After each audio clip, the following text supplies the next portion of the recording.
In this video, we're going to be doing another PCB and schematic design review. Thank you very much to Kadem for sending in this design. It's something I'm not particularly familiar with. It's a gas sensor. It's essentially using an air quality sensor which has a particular gas detection capability. It's using an STM32 microcontroller and various other peripherals, including also a buck converter. So I thought this would be an interesting project to go through to look at, as it combines fairly common items you'll see in many designs. Kadem has published this on GitHub, and I'll leave the link to this in the description below. He's nicely laid out everything with 3D PCB layout and schematics, and has also given us a README, telling us about the various air quality sensors, so I assume that'll be connected via I2C SPI, something like that. He's drawn a block diagram. The board will be supplied, it seems, with 24 volts, step down with a switch mode power supply to 5 volts, and then feeding various low dropout regulators, and with the various peripherals down here, including the microcontroller. It looks like Kadem hadn't had this board assembled or manufactured yet, but here are some 3D views in KiCad, and we'll be examining this in more detail later on. If you'd like to have your design reviewed on the channel, please go to fils-lab.net/contact and fill in this form, and please upload your files via WeTransfer or similar, or share your Git repo with me, and I'll try to get your design reviewed in one of these videos. Thank you very much to Altium for sponsoring this video. If you'd like to give Altium Designer a try for yourself, you can go to altium.com/YT/filslab, or check out the link in the description to get yourself an Altium Designer free trial. I'm now also making content for Altium Academy, so make sure to go over and subscribe to their channel to see more PCB and hardware design videos. Kadem has nicely segmented the schematic. Ideally, for already this size of project, I would like to see individual schematic pages, hierarchical blocks, and then how these blocks are interconnected with global labels and so forth. Putting everything on a single page, even at this size, to me, isn't entirely clear what connects to what straight away without writing it down. Of course, Kadem had a block diagram, which is really useful, but I'd like to see that in the schematic as well. Briefly scanning through, this is one of the first times I've looked at the schematic. We have the power section, we have the microcontroller, various display circuitry, the gas sensor itself, a digital to analog converter, and what looks like a transducer from an analog voltage to a current. We also have some relay driving an alarm and a relay driving a horn as well as the microcontroller debug interface. Even though the sectioning is quite clean and I like the initial look of it, I would like to see things grouped together more nicely. For example, the MCU power section should be part of the MCU. Also, the MCU debug interface should be part of the MCU. In that way, I would place those three components on their own page. Similarly, I'd place all of the power section on its own page, the relay circuitry on their own page, and then the peripheral on a remaining page, for example. In this way, we eliminate this having to look around and jump around the schematic, even though this MCU debug interface essentially belongs to the same part as the MCU, even though it's a separate connector. In either case, let's go through again section by section as we usually do, starting with the power section, the top of the schematic. We have a 3-pin connector. On the left-hand side, we have power. And I believe, because I've looked at this schematic before, this is the current output. We have this voltage to current transducer, and this is the current output, and we have a single ground pin. So there's one thing I would change. I would either put the ground pin in the middle of the connector. This way, 24 volts has a return right next to it on pin 2. We remove the output down and pin 2 ground, then also the output has a suitable return, which will be pin 2 as well. The way Kadem has done it here, thinking of field spread, 24 volts field spread will be between pin 1 and pin 3, and only pin 2 will have a proper return, so to speak. Another thing I don't like is overlapping text, so let's put over here. And I don't like these 4-bar junctions because it can be quite difficult to see if the 4th wire is actually connected in this junction. Therefore, I'd always advise to do junctions only with a maximum of 3 wires going into them, for example like so. We have a Zener diode symbol, and I assume this will be a TVS diode. I would like to see an actual description directly on the schematic. There's the actual diode description if I click on the symbol properties, but this should be indicated directly on the schematic. Additionally, with these large input capacitors, 10 microfarads in parallel, 2 of them, you don't entirely need ESD protection on the power bus. However, I myself do tend to add it in as well. We come in from 24 volts, we go into this TPS 54331, which is a buck converter. It's a 3 amp 28 volt input step down DC-DC converter, and here we have a typical application schematic. We have various compensation components we need to select, and we have to be quite careful when selecting those, and we have the usual buck converter output filter, rectifier diode, and feedback network. Taking a first look, I won't be doing detailed calculations, but taking a first look at this compensation network, this 1 picofarad capacitor strikes me as slightly odd. 1 picofarad of capacitance you can probably get with routing a tiny bit of a trace. So by adding this capacitor, you're not actually doing very much, and I assume this value isn't entirely correct. We look at the datasheet again, you will oftentimes have typical recommended values for certain input and certain output voltage. I know Cadem is using a 24 volt input voltage and a 5 volt output, so this table doesn't entirely match, of course. However, it's in a ballpark and we can give ballpark values. If we look at C2, this will be this extra compensation capacitor. We can see the values are typically at least around 50 picofarads and even go up to 100 picofarads. Therefore, I believe this 1 picofarad isn't entirely right and this should be adjusted to the right value, and all the calculations for that on the datasheet. This also gives me reason to believe that C110 and R102 might not be correct either, and you really have to make sure to check these compensation value capacitors and resistors, this passive network, for your specific use case. There's S pin is a soft start pin, and that'll essentially ramp up the power supply output voltage, and this is at 8.2 nanofarads. Looking at the relevant data sheet section, we can see here we have the formula for calculating the rise time of the output. You also see that the slow start or the soft start capacitor shouldn't exceed 27 nanofarads, so 8.2 nanofarads seems perfectly fine, and that'll give us a certain millisecond rise time. That's fine. The enable signal is left floating, and for this design I've checked the datasheet, that is fine. Typically I'd probably at least place a resistor, even if it's just a schematic symbol, so do not place resistor from the enable to the input voltage. Just in case maybe I've messed something up, I'll have the option to retroactively fit a resistor in place here. But remember, it's not needed for this design. On the right hand side we then have the output network from this buck converter, with the phase or the switch node output pin 8, which will be important for PCB design later on. We have a bootstrap capacitor, which is typically 100 nanofarads, and this is an 0402 size capacitor. And I'd like to make this an 0603 capacitor, just for the sake this is a fairly beefy power section, so 0603 is typically what I'd go with as a package size, as a minimum for these output components, and this does not include the feedback network. The calculation of the output inductor and the output capacitance should be done according to the datasheet, and I won't be checking that. However, briefly skimming through the datasheet, these values seem about right, so 8.2 microhenries and about 100 microfarads of capacitance. What's also important, of course, is the V-sense or the feedback network, and Cadem has interestingly used a 10.2K resistor and a 1.96K resistor, and these of course aren't standard values, so you'll have to pay a slight bit more to get these resistors. I might have tried to just make one of these a non-standard value, so I might have made the top resistor 10K to give me a standard value, and then slightly reduced the bottom resistor to give me a non-standard value. This way I only have one standard resistor and one non-standard resistor, for example.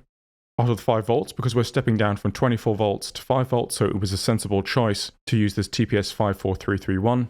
That is then fed into a linear regulator on LDO. Typically you don't need very large capacitance, so 4.7 microfarads at the input-output seems fine. Then we're feeding that 3 volts into another linear regulator LDO, giving us 1.8 volts at the output, and this seems fine to me. Moving on, we have the microcontroller section. I'd like to move this text down, probably just make it just a tiny bit neater so nothing's obstructed or anything. 100 nanofarad decoupling capacitor per VDD or per VDDA pin. I assume because VDDA is tied directly to 3.3 volts, which is the digital logic, that Cadem won't be using the internal ADCs or DACs. If you have a row of these grounds, what I like to do is just have one ground symbol and tie them together like so. To me, that makes it a bit neater. Also, some of the text is touching, so I'd like to space out these capacitors a bit more. The pinout of this STM32 device was probably done with CubeIDE or by consulting the datasheet, so I won't be checking that, and I hope that's right. The crystal and the load capacitance has to be calculated on a case-by-case basis, and I hope Cadem has followed the usual guidelines for that. We have an N-reset switch with 100 nanofarad debouncing, and N-reset actually has an internal pull-up of about 40 kiloohms, so you do need to provide an external pull-up. There isn't too much to the STM32 microcontroller, and as a first glance, that probably seems right to me. Let's move over to the various peripherals now. I can see Cadem is using I2C2 and I2C1, and these of course require pull-up resistors. One thing that might be problematic I see here is that Cadem is using the STM32 at 3.3 volts, but interfacing with an LEL sensor, this gas sensor, at 1.8 volts. This might not work. I would have to consult the datasheets of both this LEL sensor and the STM32 1.8 volts might not read as a logic high on some microcontrollers, and you might get problems with communications. This might not work at all. The best way to get around this is to use a level shifter that's either using some transistors or using a dedicated level shifter, which is bidirectional for I2C. Another problem is these pull-up resistors are quite high, and we'll see in a second that Kadem has done the opposite for high supply voltage at a different peripheral. The lower the supply voltage, the lower the resistance value I would use for I2C buses. So I'd use maybe 2 kilo ohms or so for SDA and SCL. Quite nicely though, Kadem has done BOM consolidation because he used a 10.2 kilo ohm resistor before in the feedback network. He's used the same 10.2 kilo ohm value for the pull-ups. That makes sure he doesn't use many different items on his BOM, and that increases assembly cost and difficulty. I would triple check that this can interface with the STM32 F1 running at 3.3 volts, and I would reduce the value of these pull-up resistors. If we jump to a DAC, which is also running off I2C and a different I2C bus, this is then running at 5 volts, but then Kadem has used 2.2 kilo ohm resistors. So for a larger supply voltage, he's used smaller resistors, and in this case, I would probably use larger resistors. In any case, I would use the same value resisted for this I2C bus and for the 1.8 volt I2C bus. Again, we have to make sure that the STM32 F1 is 5 volts compatible, and also that this DAC can then also interface with the 3.3 volt signal, which is the STM32 F1, if it itself is running at a VCC of 5 volts. These things can really catch you out, and you need to make sure that the I/O levels are compatible. And if they are, I would definitely recommend writing that down on the schematic for anyone, for example me, that checks your schematic. Then we have this analog voltage to current transducer, again with various decoupling on the right side. Here he's used a 100k pull-up, and although Kadem has done BOM consolidation before, he didn't do it here. I would even use a 10.2 or 10 kilo ohm resistor here. There's no problem with doing that, and that saves you from using a different valued resistor, such as this 100k resistor here. Same goes for this pull-up on the right side. I haven't checked, but I hope this is all wired up correctly. Lastly, we have the two solenoids or relays. We have the flyback diode, and then we have the output connector. Ideally, I'd probably like to see some sort of ESD protection on those lines. Anything interfacing to the outside world should ideally have ESD protection. We have a gate current limit resistor, which is good. I would probably put a high value resistor on the left side of this resistor, so not next to the gate, otherwise you form a potential divider. But just to make sure that on startup the gate is pulled low, because the state can sometimes be undefined when you're booting up a microcontroller, so it pays off to at least have fairly weak pull-up or pull-down resistors on your gates. And I do the same thing on this right MOSFET as well.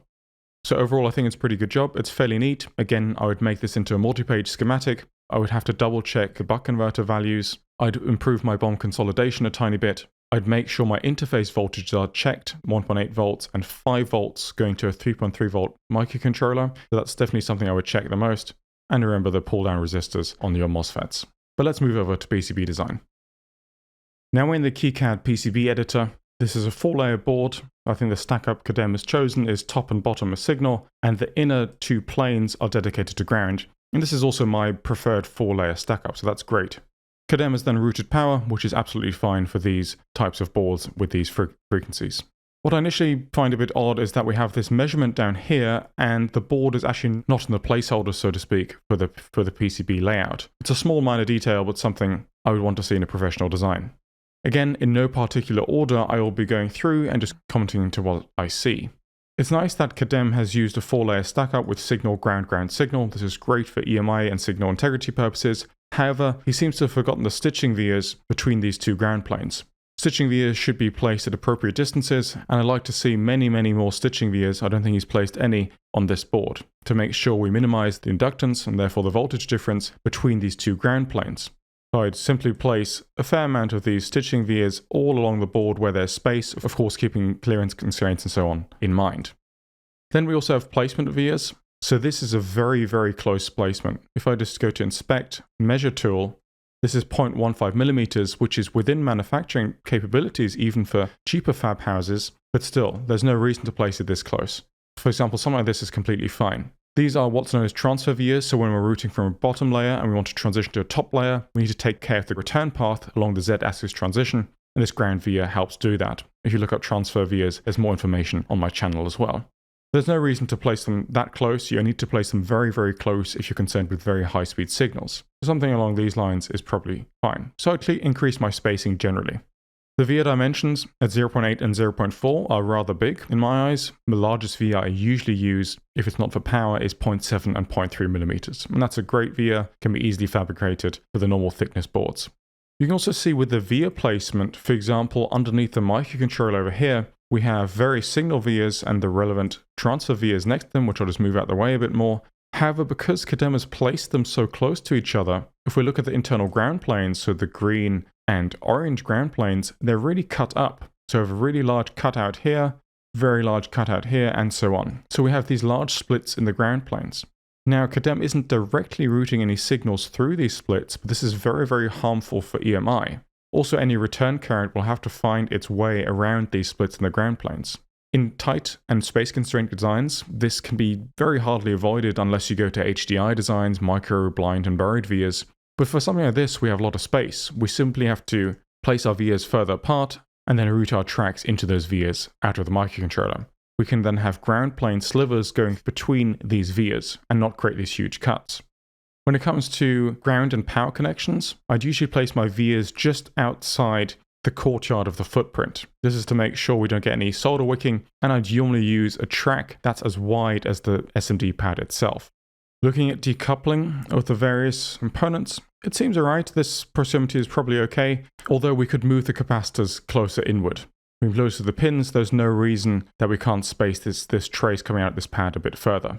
So I could place my capacitor maybe slightly more symmetrical and closer inwards as well. But I like that Kadem has routed out a tiny bit and then increased the track width as soon as he can. It doesn't look to me like an impedance controlled board, and if it is, the calculations might be a bit off, because Kadem is using a 4-layer board, and typically the prepreg between layer 1 and 2 and layers 4 and 3 are very close, which gives you a narrow trace width for example, a 50 ohm impedance. Here, for example, for the SWDIO trace, he's using a 0.5 mm track, which isn't the right choice for digital I/O traces. I would probably make it as maximum as wide as the pad, probably a 0.2 or 0.3 mm. It doesn't really have to carry any current, so it's fine keeping it at a width of 0.25, for example, this trace. Reducing the trace width will also give you more space for your decoupling capacitors and vias. Again, the via placement is far too close here, so I'd space that out like so.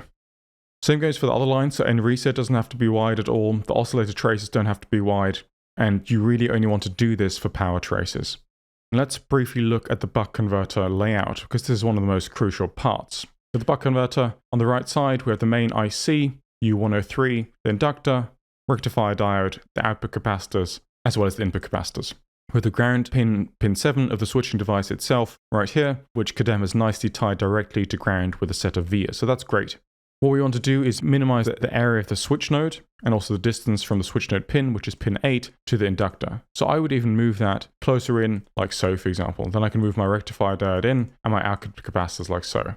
Kadem's original layout is actually quite good already. So he's tried to minimize the switch node area, which is pin PH, and minimized all the loops. So the ground pin to the output capacitor distance is minimized. Ground pin to input capacitor ground is minimized as well. If I move the compensation capacitors a bit further up, I can also move the inductor a bit further up as well.